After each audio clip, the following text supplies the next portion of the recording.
ಈ 8ನೇ ತರಗತಿ ವಿದ್ಯಾರ್ಥಿಗಳಿಗೆ ಏಜು ಆಲ್ರೌಂಡರ್ ಚಾನಲ್ಗೆ ಸ್ವಾಗತ. ಈಗ ನಾವು ಗೆಳೆತನ ಈ ಪದ್ಯದ ಪ್ರಶ್ನೋತ್ತರಗಳನ್ನು ನೋಡೋಣ. ನವೋದಯ ಹಾಗೂ ನವ್ಯ ಕಾವ್ಯದ ಸಮನ್ವಯ ಕವಿ ಎಂದು ಹೆಸರಾದ ಚನ್ನವೀರ್ ಕಣ್ವಿಯವರು ಬರೆದಿರುವ ಈ ಪದ್ಯವನ್ನು ನೋಡೋಣ. ಕವಿ ಕೃತಿ ಪರಿಚಯ. ಚನ್ನವೀರ ಕಣ್ವಿ, ಸ್ಥಳ ಗದಗ ಜಿಲ್ಲೆಯ ಹೊಂಬಳ. ಕೃತಿಗಳು ಆಕಾಶಬುಟ್ಟಿ, ಭಾವಜೀವಿ, ಮಧುಚಂದ್ರ, ದೀಪಧಾರಿ, ಮಣ್ಣಿನ ಮೆರವಣಿಗೆ, ನೆಲಮುಗಿಲು, ಕಾವ್ಯಾಕ್ಷಿ, ಚಿರಂತನ ದಾಹ, ಜೀವಧ್ವನಿ. ಪ್ರಶಸ್ತಿಗಳು ಕರ್ನಾಟಕ ಅಕಾಡೆಮಿ ಗೌರವ ಪ್ರಶಸ್ತಿ, ಕೇಂದ್ರ ಸಾಹಿತ್ಯ ಅಕಾಡೆಮಿ ಪ್ರಶಸ್ತಿ. ಕೊಟ್ಟಿರುವ ಪ್ರಶ್ನೆಗಳಿಗೆ ಒಂದು ವಾಕ್ಯದಲ್ಲಿ ಉತ್ತರಿಸಿರಿ. ಕವಿ ಎಲ್ಲಿ ತಂಗಿದ್ದಾರೆ? ಗೆಳೆತನವೆಂಬ ವಿಶಾಲವಾದ ಆಲದ ಮರದ ನೆರಳಿನ ತಂಪಿನಲ್ಲಿ ಕವಿ ತಂಗಿದ್ದಾನೆ. ಅಂದರೆ ಗೆಳೆತನದ ಒಂದು ಅನುಭವ ಆ ಆಲದ ಮರದ ನೆರಳಿನ ತಂಪಿನಲ್ಲಿ ಕುಳಿತರೆ ಆಗುವ ಅನುಭವಕ್ಕೆ ಸಮನಾಗಿದೆ ಎಂದು ಕವಿ ವರ್ಣಿಸಿದ್ದಾನೆ. ಕವಿ ಮೌನದಲ್ಲಿ ಏನನ್ನು ನುಂಗಿದ್ದಾರೆ? ಜೀವನದ ಅನಂತ ನೋವು ಬವಣೆಗಳನ್ನು ಮೌನದಲ್ಲಿ ಕವಿ ನುಂಗಿರುವನು. ಗೆಳೆತನದ ಮನಸ್ಸಿನ ಭಾವನೆ ಹೇಗಿದೆ? ಗೆಳೆತನದ ಮನಸ್ಸಿನ ಭಾವನೆ ಶುದ್ಧ ಸ್ಫಟಿಕದಂತೆ, ಸ್ವಚ್ಛ ಬೆಳದಿಂಗಳಂತೆ ಇದೆ. ಉಪ್ಪು ಮತ್ತು ತಾಯಿಯ ಬಗೆಗಿರುವ ಗಾದೆ ಯಾವುದು? ಉಪ್ಪು ಮತ್ತು ತಾಯಿಯ ಬಗೆಗಿರುವ ಗಾದೆ ಎಂದರೆ ಉಪ್ಪಿಗಿಂತ ರುಚಿ ಇಲ್ಲ, ತಾಯಿಗಿಂತ ಬಂಧುವಿಲ್ಲ.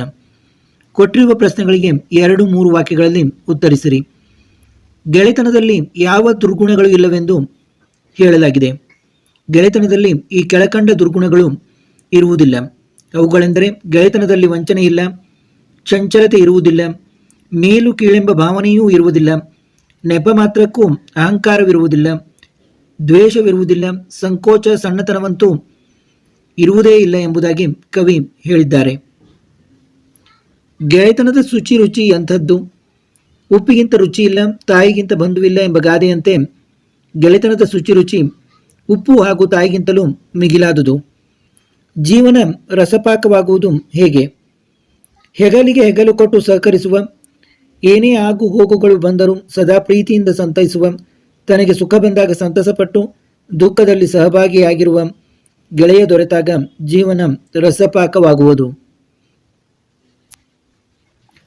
ಕೊಟ್ಟಿರುವ ಪ್ರಶ್ನೆಗಳಿಗೆ 4-5 ವಾಕ್ಯಗಳಲ್ಲಿ ಉತ್ತರಿಸಿರಿ. ಗೆಳೆತನ ಇಹಲೋಕಕ್ಕಿರುವ ಅಮೃತ ಹೇಗೆ ತಿಳಿಸಿ? ಈ ಜೀವನದಲ್ಲಿ ಸುಖಕ್ಕಿಂತ ಕಷ್ಟ ದುಃಖಗಳೇ ಹೆಚ್ಚು. ಜೀವನದಲ್ಲಿ ಸಹಿಸಲು ಅಸಾಧ್ಯವಾದ ನೋವುಗಳನ್ನು ನಾವು ಮೌನವಾಗಿ ನುಂಗಬೇಕಾಗಿದೆ. ಆದರೆ ಇದೇ ಇಹಲೋಕದಲ್ಲಿ ಇಂತಹ ಕಷ್ಟದಲ್ಲಿ ಬಳಲುತ್ತಿರುವಾಗ ಆಲದ ಮರದಡಿಯಲ್ಲಿ ಸಿಗುವ ತಂಪಾದ ನೆರಳಿನಂತಿರುವ ಗೆಳೆಯನು ದೊರೆತಾಗ ಆ ಗೆಳೆತನದ ಜೀವನ ಅಮೃತ ದೊರೆತಷ್ಟು, ಅಂದರೆ ಅಮೃತ ಕುಡಿದಷ್ಟು ಸಂತಸವಾಗುವುದು. ಒಂದು ವೇಳೆ ಅಂತಹ ಗೆಳೆಯನಿಲ್ಲದಿದ್ದಲ್ಲಿ ಜೀವನ ಮೃತ್ಯು ಸಮಾನವಾಗುವುದು.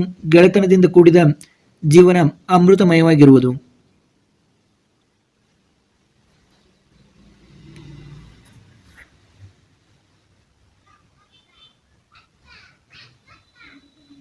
ಗೆಳೆಯರ ಮನಸ್ಸಿನ ಭಾವನೆ ಹೇಗಿರುತ್ತದೆ ವಿವರಿಸಿರಿ. ಗೆಳೆಯರ ಮನಸ್ಸಿನ ಭಾವನೆ ಸ್ಫಟಿಕದಂತೆ ಶುದ್ಧವಾಗಿದ್ದು ಬೆಳದಿಂಗಳಂತೆ ಸ್ವಚ್ಛವಾಗಿ ಪ್ರಕಾಶಮಾನವಾಗಿ ಇರುತ್ತದೆ. ಇವರ ಮನಸ್ಸು ಚಂಚಲಗೊಳ್ಳುವುದಿಲ್ಲ, ಇವರಲ್ಲಿ ವಂಚನೆಯ ಭಾವನೆಯು ಮೂಡುವುದಿಲ್ಲ, ಇವರು ತಮ್ಮ ಗೆಳೆತನದಲ್ಲಿ ಮೇಲು ಕೀಳೆಂಬ ಭಾವನೆಯನ್ನು ತೋರುವುದಿಲ್ಲ, ಸಣ್ಣತನವಂತೂ ಸುಳಿಯುವುದೇ ಇಲ್ಲ, ದ್ವೇಷ ಅಸೂಯೆಯ ಗುಣಗಳಾಗಲಿ ಅಹಂಕಾರವಾಗಲಿ ಇವರಲ್ಲಿ ಇರುವುದಿಲ್ಲ. ಇವರ ಮನಸ್ಸು ಆಗಸದಷ್ಟು ವಿಶಾಲವಾಗಿರುತ್ತದೆ. ಅವರ ಹೃದಯ ತಿಳಿಯಾದ ಕೊಳದಂತೆ ಸ್ವಚ್ಛವಾಗಿ ಶುದ್ಧವಾಗಿರುತ್ತದೆ. ಗೆಳೆಯರು ಹೇಗೆ ಬಾಳುತ್ತಾರೆ? ಉಪ್ಪಿಗಿಂತ ರುಚಿ ಇಲ್ಲ, ತಾಯಿಗಿಂತ ಬಂಧುವಿಲ್ಲ ಎಂಬ ಗಾದೆ ವಿಶ್ವವಿಖ್ಯಾತ. ನಮ್ಮ ಗೆಳೆಯರ ಬದುಕು ಅದಕ್ಕಿಂತಲೂ ಮಿಗಿಲು. ಗೆಳೆಯರು ಗೆಳೆತನವೆಂಬ ಶುಚಿರುಚಿಯ ಬದುಕಿನ ಸವಿಯನ್ನು ಉಣ್ಣುತ್ತಾರೆ. ಒಬ್ಬರನ್ನೊಬ್ಬರು ದೋಷ ಎಣಿಸುವ ಅಥವಾ ತಪ್ಪು ಹುಡುಕುವ ಸಾಹಸಕ್ಕೆ ಕೈ ಹಾಕುವುದಿಲ್ಲ. ಗೆಳೆತನವನ್ನು ಬಲ್ಲವರೇ ಬಲ್ಲರು. ಬೆಲ್ಲದ ಸವಿಯನ್ನು ಮೆದ್ದವನೇ ಬಲ್ಲನೆಂಬಂತೆ ಗೆಳೆತನವನ್ನು ಹೊಂದಿರುವವರು ಮಾತ್ರ ಇವರ ಗೆಳೆತನವನ್ನು ಅರ್ಥ ಮಾಡಿಕೊಳ್ಳಬಲ್ಲರು.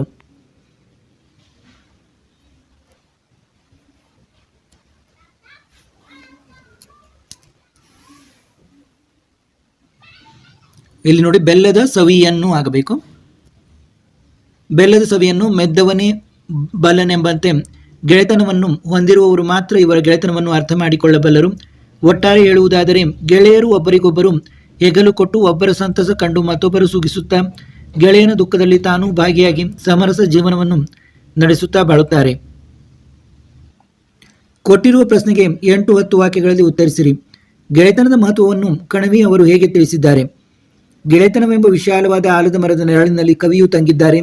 ಗೆಳೆತನವೇ ಈ ಲೋಕದಲ್ಲಿ ಸಿಗುವ ಅಮೃತ. ಗೆಳೆತನವು ದೊರೆಯದಿದ್ದರೆ ಜೀವನವು ಮೃತ್ಯು ಸಮಾನವಾಗುವುದು.